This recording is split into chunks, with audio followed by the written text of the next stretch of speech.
What's up, everybody? Welcome to Glitch Cube. We're a gaming podcast, and each week we take a deeper look into the art of video games. I'm Christian. And I'm Chris. And this week we are looking at RPGs, specifically the battle between East versus West, Japanese RPGs versus Western RPGs. Which one's better? There is no real comparison. It's just your personal preference. But there are a lot of differences between all subjective. Art is subjective in its own sense. So we're just going to be talking about some of the differences between these two RPG Goliaths and kind of maybe give you guys a little bit more insight into what they are on a deeper level. Maybe give you something that you've never thought about, and maybe give you a different appreciation for one that you don't like or thought you didn't like in the past. So what exactly is a JRPG and a Western RPG, you may ask? So Chris, you want to feed us in? Sure. To me, a JRPG or Japanese RPG is your stereotypical turn-based combat with most of the time it's a silent protagonist, but You sound so posh, protagonist. I know, protag. Modern JRPGs, fan service. I think that's the new defining factor for JRPGs. Which I just have to say, I am not a fan of fan service. Yeah. If you need to throw that in your game or your anime, that just means you need to work a little bit harder on your story. But that's my personal preference. I agree. I don't know. Sometimes I've seen it done like tastefully if it's like in small spoonfuls. But when you have games like from Compile Hearts or something like that where it's like their main gimmick,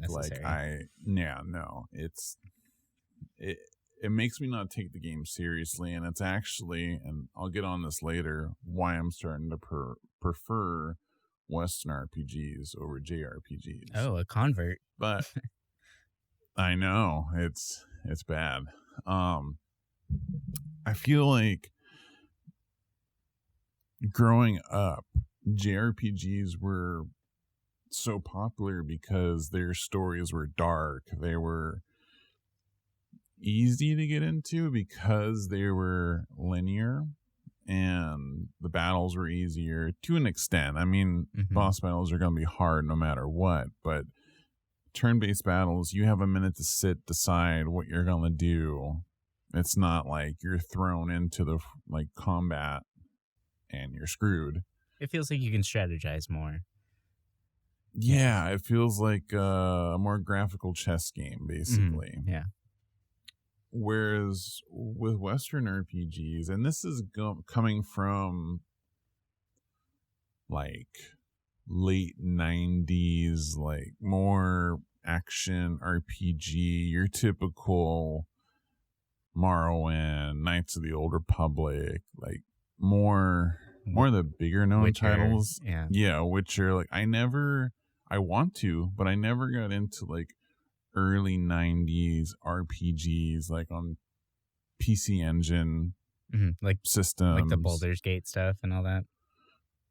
Baldur's Gate, Wizardry, Icewind Dale, like all of those, like I have them. I've just never touched them because back in the day I never was interested in them. I didn't really like the combat in it because it felt different, even though it's kind of the same, but it's just, I don't know, it was weird to me. And I felt like those stories were too grown up for me for like most of my childhood, teenage years. Like it would just go over my head. Whereas a JRPG, it's your typical hero is met with like a weird disaster in their life, and then now they gotta fight God. You know, it's always kind of the same thing with JRPGs. There are some out there that are totally different. You know, you look at Earthbound, you look at Lost Odyssey. There's different stories to it, but it's always the same. Cutesy teen fights God. Yeah, it's like a lot of times a JRPG feels like you're playing the base of an anime story, kind of. Mm-hmm. Right. So it's the same kind of thing, just either looks different or has some kind of gimmicky gameplay mechanic. Whereas a Western RPG, you create your own hero, which is really cool. And I didn't like that at first. I used to like having a set hero for me because I felt you were more attached to the story. Whereas nowadays, I feel like creating your character allows you to be in that story, and it's a whole different experience. Another thing, and I know JRPGs are also based off of like D&D, or at least they were originally. I felt like a lot of Western RPGs were based off of D&D, and for me, that was another thing that turned me off because it seemed so complex. Right. When you look at like a stat page on, say, Baldur's Gate or anything like that, I was like, whoa, like, I'm overwhelmed, you know? Whereas a JRPG, it's basically a page, but you can't really do too much to it. And I feel like,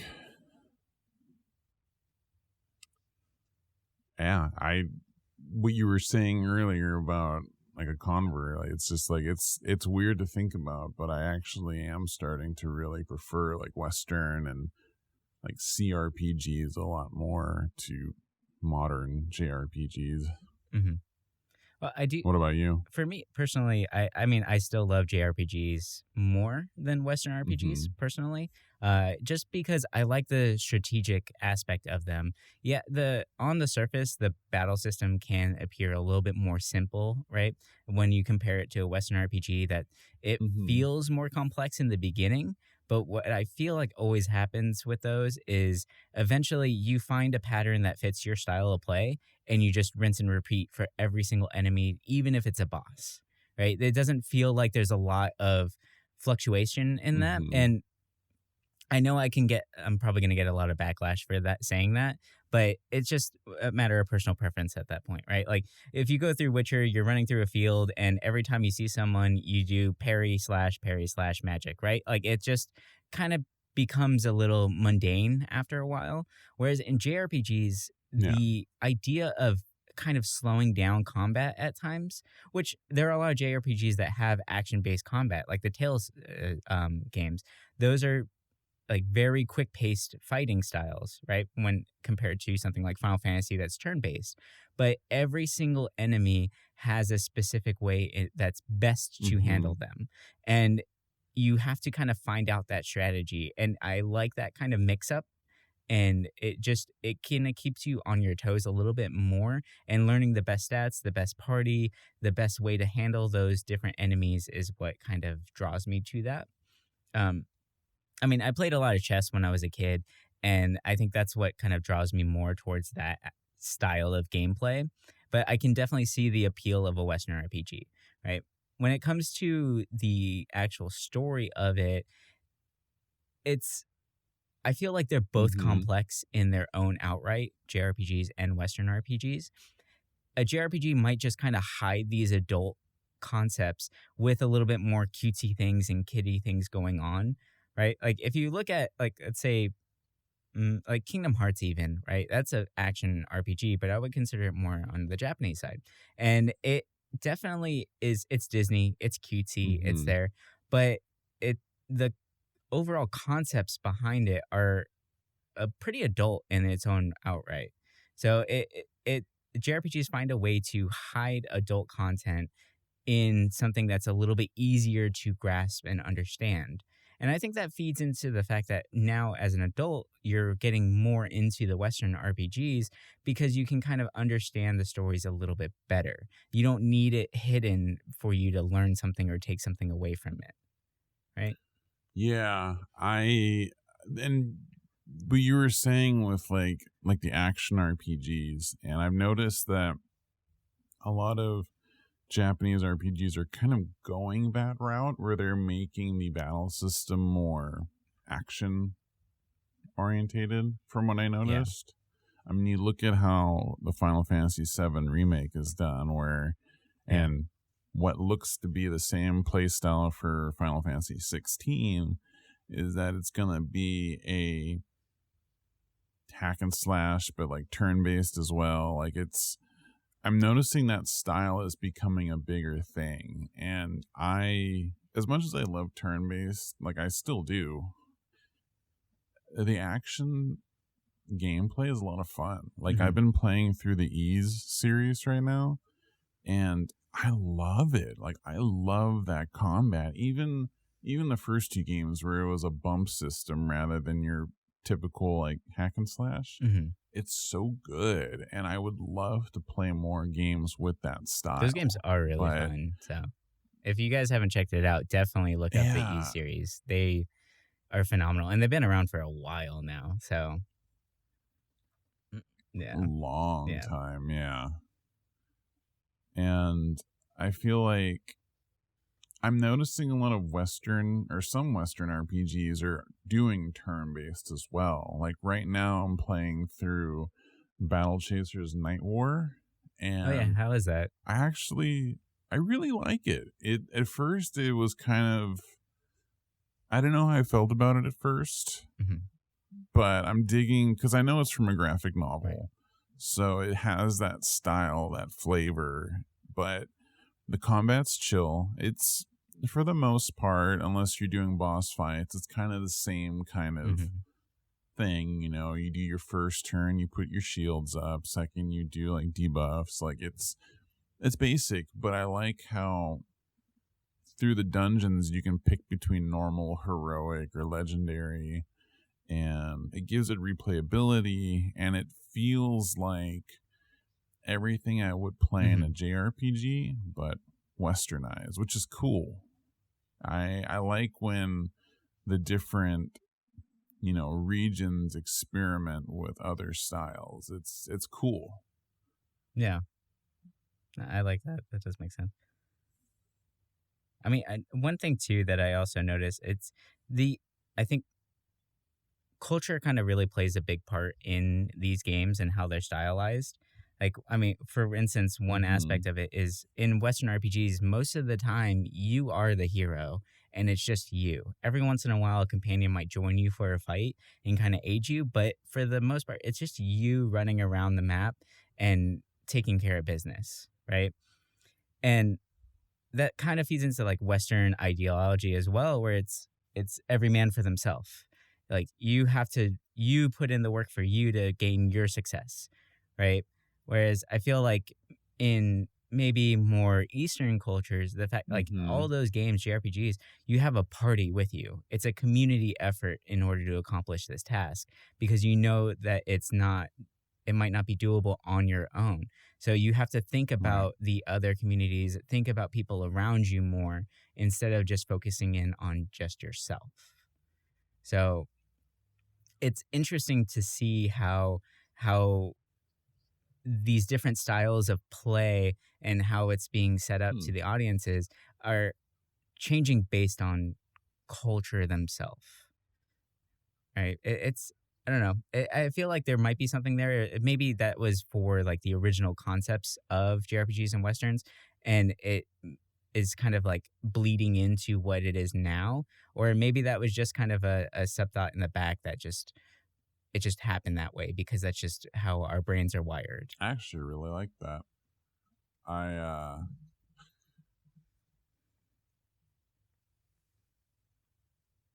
It feels like to me where you say it brings the party, like people together. That's something I've noticed with like Western RPGs. If you play like more action oriented ones, you don't have that. It's basically just you know. You're the badass. Like, you're the lone wolf. Yeah. Yeah. Like there's no one else that can accomplish this. It's just you. Whereas like with more traditional JRPGs, it's like you have to work together. Right. To beat this evil. And it's, culturally you see that and it's like, you're right. Like when you're in more of a Western civilization, it really is you out there's for so yourself. Many things like that. It's like, oh, I'm the lone wolf or the lone gunman, the one, right? Like it's always this one guy did something amazing, but I don't know, like that's great and it's cool. Like maybe that will help boost some people's confidence, even if they don't realize it, like in their subconscious, for people nowadays, which is necessary. But at the same Yeah. time, it could potentially breed more toxic behavior where like you gain this confidence level of I'm awesome, I'm a Mm, winner, I did this, right, like I beat them on my own accord, I accomplished this goal.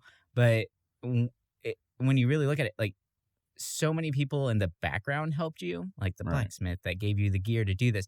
Like that kind of stuff isn't really acknowledged as much in Western RPGs. It's how do you become the badass, how do you become that lone wolf. And I mean, there's different ways of getting around to that, especially in Western RPGs where they have typically more of an open world setup for it. Like the Fallout games, for instance, right? You can go everywhere and you can do so many things and dump hundreds and hundreds of hours Hmm. in not the story, right? Like even it's funny to see too, like even Final Fantasy 15 went that route as well, where it's more open and you can do way more Right. things that have nothing to do with the story, and then you can just conveniently come back to the this crazy cataclysmic event whenever you feel like it. It's like, okay, cool, I've upgraded my car, I got my best weapons, now I'll go back and deal with this big bad, Hmm. right? So like those hybrids are kind of bleeding in, and the cultures are definitely blending together when it comes to JRPGs and Western.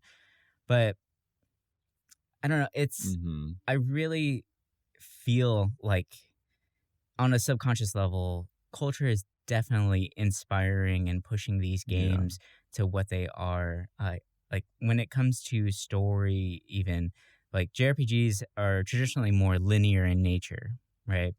They Everyone kind of gets the same experience throughout, but you can accomplish an amazing goal in the end if you follow these set out paths. And it feels like you kind of have some variability with it, but really it's Hmm. ultimately you're gaining to the main goal at the end, right? What's the most efficient way to accomplish this? When Western RPGs, like we said, they you can do a real runaround way of handling any situation that's thrown at you. So and I can't help but think, like, when you look at, like, Japanese culture, for instance, they have their lives kind of planned out from the beginning. And I'm not saying that this is like a stereotypical thing for Hmm. every single person, but in general, they have their lives pretty much planned out. It's, go to school, get your degrees, become successful, like, get a good job, then get married, right? Like, it's very linear in nature. And maybe that's why some JRPGs, maybe at least in the beginning, and now that style is just continued on now, it stayed linear in the way that we play these games as well and accomplish our goals. Whereas with Western RPGs, we really want to feed into the idea of individuality. You can be whatever you want to be. Hmm. You want to be a fireman? Go for it, even though you can't run a mile, right? Or if you want to be an artist, well, you've never picked up a pencil, but you know what? You can watch a YouTube video and become an artist in 10 short steps, right? Like we feed on that idea of individuality and accomplishing the goals the way you want to. And I'm not saying that's a bad thing because I mean, look at it. Me and you are feeding into that right now. We're creating this podcast because we wanted to do something different. And it might not be part of the social norm. And some people Yeah. might not look at it as a successful thing to do, but it's something we want to accomplish on our own outright. Right. So, and I think that's just due to our upbringing. As a kid, they even tell you, like, what do you want to be when you grow up? Right. And you get to decide. It's not, I want to be successful and I want to, make my family happy or whatever it may be, right? It's I want to make me happy. Me. Like it's all about you as an individual Hmm. person. It's your personal bubble. It's you are the center of your universe instead of thinking about the people that are around you and how you might affect them. And there's good and bad for both, right? With the individuality comes that grit that you need Right. to succeed in life. And maybe failures aren't looked at as Hmm. negatively. Whereas maybe if you have such a strong set path, any little hiccup in the road is really going to be detrimental to your overall confidence level. So, but at the same time, you have clear goals in mind, and you would have strong ambition to accomplish these goals because you see your final path and you see the path that you need to walk on. So I don't know. It could just be me speculating, and maybe I'm completely wrong, but I feel like there is something to that when looking at these games as well. It definitely feeds into the idea and how you play these games, especially even when you look at the battle systems of JRPGs too. It's all strategy based, right? Like you sit back and you figure out what's the best way to accomplish this goal to continue forward on this path. Whereas with Westerns, you go through and you see an enemy on the map and you're like, well, get the hell out of my way. I'm Yeah. going to hack you down and I'm going to go do my thing. So maybe there's something to that. Maybe there isn't. But I think it's definitely important to kind of look into your own upbringing because that's going to influence how, like, if you're a game designer, it's going to influence how you create your games as well. And it's important to think about other cultures too to see how they might take what you're trying to create, how they would, what they might gather from it, and how it might influence them. Yeah, and like coming off of that, like the individuality, I think with Western RPGs, it really becomes more apparent when the moral system is brought in because it just furthers that role, where you can decide if you want Yeah, to be good or bad. And I mean, right. I feel like a lot of games haven't really pushed how like evil you can really be, depending on, there's a few games, but most Like time, Fable, right? Like that's a classic one for it. yeah. And it's like you look at JRPGs and you don't really get choice ever compared to Western, where you're thrown choices all the time, Yeah, good, bad, funny, non-reactionary. Like it's so open-ended to be, you, whereas with a JRPG it's so set in stone. Like, this is your path, you're going to walk it. You can't really hmm divert yourself from it. you're There's where you're a light.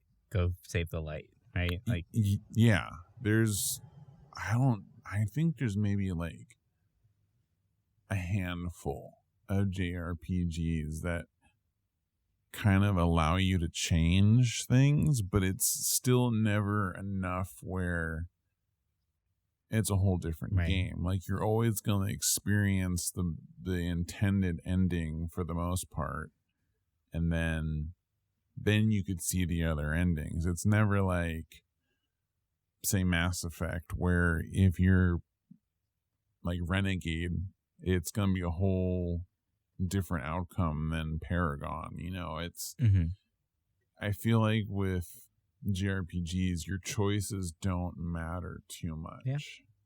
I mean, I could be wrong. There could be some out there where choices really do change a lot in I'm the sure there game, but are. Yeah, I haven't really seen it. It's like I've played a lot of them, and it's like, yeah, you'll get choices thrown at you, but usually it's for like humor. right, A lot of times you get it. It's more so you have the obviously good answer or the answer where you can be kind of like a right. dick. But in the end, you end up in the same And area.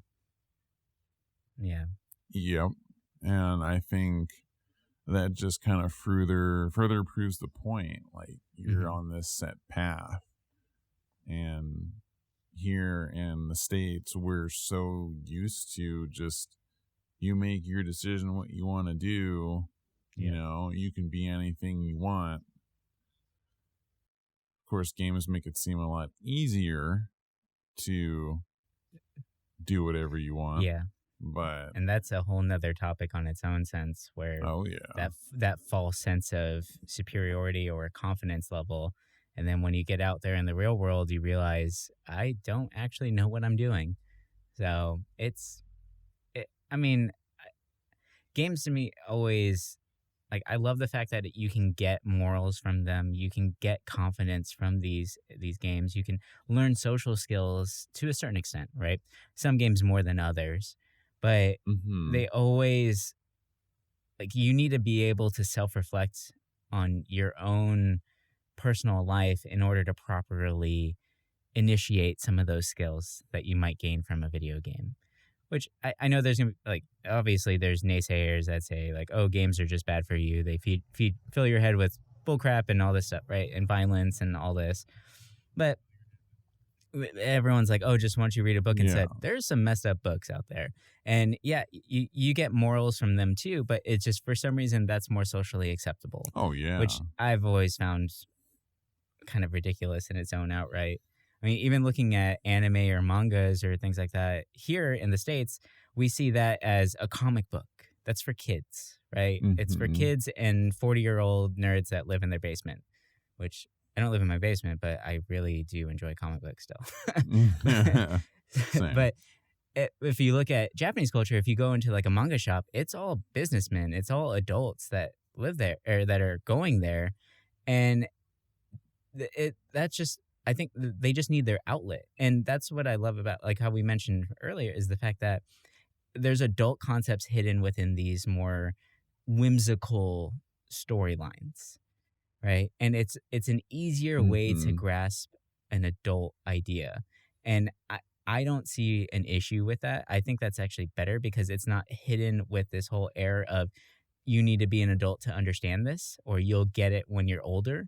Like, this is allowing people to understand certain things, like the importance of elders or like the importance of doing good in the society or just being just a generally nice person in an easier way to take it, right? Like a simplified format that everyone can kind of understand, whether you're a child or an adult or an old man in their, right, like at a retirement home that just needs a reminder of don't yell at the cleaning lady when they come in. I know what you mean by like how over there it's like businessmen and stuff. Here, anime, manga, games, it's all looked at like for kids. And I think you're a weeb. Yeah, and it's like, I at least know for games, like you look back at the early marketing, it was always for kids. It wasn't until I think maybe till the Sega Genesis that people were like, oh, these can be for older people. And I'm talking about consoles. I know PC has been around for decades and they've had more adult people on those with RPGs and all that kind of stuff. But for the mainstream world, basically, I feel like it wasn't until the Genesis that people were like, oh, this can be for older people. And then the PlayStation came out, and I felt because of a lot of the darker themes, especially for like role-playing games, I feel like that's when more like, people were like, oh, this can be for, not just for kids. There was a bigger variety of games other than just Mario and Sonic. Like there were RPGs that were dark, like Caldelka and right. Legend of Mana and stuff like that. So it's like it brought more people in. But I mean, nowadays games are so ingrained into like society to the point where people I know that are not in the games at all will mention like gaming, and it's cool. It's it's definitely different, and I feel like the change in RPGs the past couple of years, I feel like they're changing because they want to bring a wider variety of people in, like both sides, JRPG, WRPGs, like they're fine tuning their like categories to the point where anybody can come and play it. Whereas, in the 90s, a JRPG would turn off a lot of people because, oh, turn-based too slow. Like, I don't want to play this. Or you play a Western RPG and you're like, this is too nerdy. I don't want to do this. It feels like I'm just looking at a stats page all day. Nowadays, it's so simplified. It's easy that, like, anybody can really get into it. And that's why earlier when I said, well, JRPGs are more fan servicey now, I feel like because animes have gone that way, where there's, at least to me, I've noticed a lot of newer ones are a lot more fan servicey than before. And I see that it's like bleeding into games a lot, and I'm just like, ugh. Yeah, it's that. Yeah. Aside from that, it's still bringing a lot of like new people. It's cool. Yeah, and we are seeing that today in a lot of these newer RPGs because they are becoming more of a hybrid of the two. And that has to do with expansions of cultures, being able to communicate with people across the world now, and just a deeper understanding of each other. And I mean, obviously, the main component of making any sort of AAA title is the money, right? So people are getting more interested in RPGs in the Western side. So, of course, JRPGs are kind of taking on certain Western elements, like the Final Fantasy VII Remake. It's a little bit more action oriented. It does have the option to be more turn based if you want it to, but they took a very classic JRPG and turned it into more of a Western style RPG to appease more of the masses and get more people involved and more people excited to get more money, honestly. Like, that's a driving factor for every single studio. They need to stay alive, so they need to adjust with the current climate. And that's not bad, right? Like, some people might see that as, oh, you're bastardizing what a JRPG really is. But it's not. It's just growing with the times. It is what it is. And as long as we keep buying these games, they're going to continue doing those things. So we, as gamers, created this hybrid, and whether you like it or not, it's the truth, right? We vote with our money, and the more we pay into these new style of RPGs, I mean, we can even call them like JWRPGs, right? Because they are a combination of the two. They're getting more gritty, they're getting more action based, but they still have linear stories or like a centralized goal in mind. But regardless of the fact that that is what we're doing, we are making those games by being gamers and buying them. Basically, yeah. You know, the money decides everything, regretfully. Good and bad. Yeah. Yeah. I mean, it's, some people could say bad if they want, but honestly, it's always for the better because we're seeing innovation at the same time. So, yeah. It makes me excited to see like where the genre's headed in the next 5 years or so, because it's like playing a lot of these older games from the late 90s, early 2000s, and seeing how they've evolved to now. It's like, wow, like it's not harder to go back to these older games, but it's definitely a really different experience, and not just gameplay, but even like story wise, like themes and stuff. It's interesting how the times we're in really changes the kind of game you're playing. Yeah, I'm just waiting for a coronavirus game to come up. Oh God. I mean, that's gonna happen next year. That's gonna happen. I wouldn't be surprised if someone's already making that. The big bad you have to beat is the coronavirus, and you're trying to find a cure. Oh my God. It's the next Dragon Warrior game. Yeah. A deadly virus breaks out. Silent you hero. You have to be the hero of light to purge it. Oh my God. Shuffle through the fake news to find your actual companions. Oh no. You know people are going to do that, and people are going to eat that up too. Oh yeah. I mean, I could see it being a nice little Newgrounds Flash game, but of course it's going to get turned into some big game. Yeah, agreed.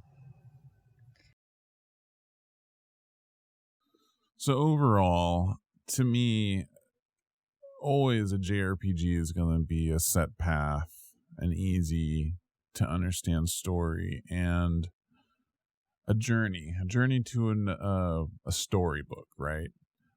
And my time with a Western RPG is, if I want to get lost as myself as the hero, it's always you can defy social norms. You can defy like your moral compass. It's either region of an RPG, you're always going to have a good time, and it's always a fun thing to experience. Yeah, for me, I mean, RPGs in general are just a great experience, and it's always been my favorite style of gameplay. I'm not really big into shooters or things like that. I want story, I want depth, I want to learn about characters and learn the backstory or the lore of the world around it. And there's that happens in both JRPGs and Western RPGs. So I do have an appreciation for both of them, but JRPGs are typically where I lean personally. Just because of the overall vibe you get, the art, the music, I think is definitely a little bit more engaging. Like I said, me being a chess player as a kid, I love the strategy of the battle systems and all that fun stuff. And I just like looking at things from a different point of view and learning different abilities of all these characters instead of just being a quick hack and slash, just run through game, which I feel like a lot of Western RPGs tend to be. Mm-hmm. But that's just kind of how I feel about it. But I mean, it's okay to have differing opinions. And if you guys like Western RPGs more than JRPGs, then like let us know. Join the conversation, right? Hit us up on Discord and all that. Like we would love to hear what you guys have to say about it. And just kind of, yeah, definitely throw some names out there because I'm always interested in maybe hearing about some title I never heard about. If there's a JRPG game that has a really strong moral system, I would love to test that out and see how it is because that sounds actually really interesting to me. Same. And if there's not and anybody wants to make one, hit us up because we would love to be involved in that process too. Yep. Cool. All right. So I think that's going to do it for us. Thank you for joining us today with this little conversation about JRPGs versus Western RPGs. Once again, I'm Christian. And I'm Chris. And if you want to get in contact with us, you can join us on our Discord channel. It is the Cubeverse. We'll have links to it in the bio. And if you want to get in contact with me, I am on Twitter at MeowPow. That's MEWWPOWW. And if you want to get a hold of me, you can either find me on Twitter or Instagram at SloppyCube. Cool. Well, thank you for joining us again today. And, have a great day. Yeah. See you guys.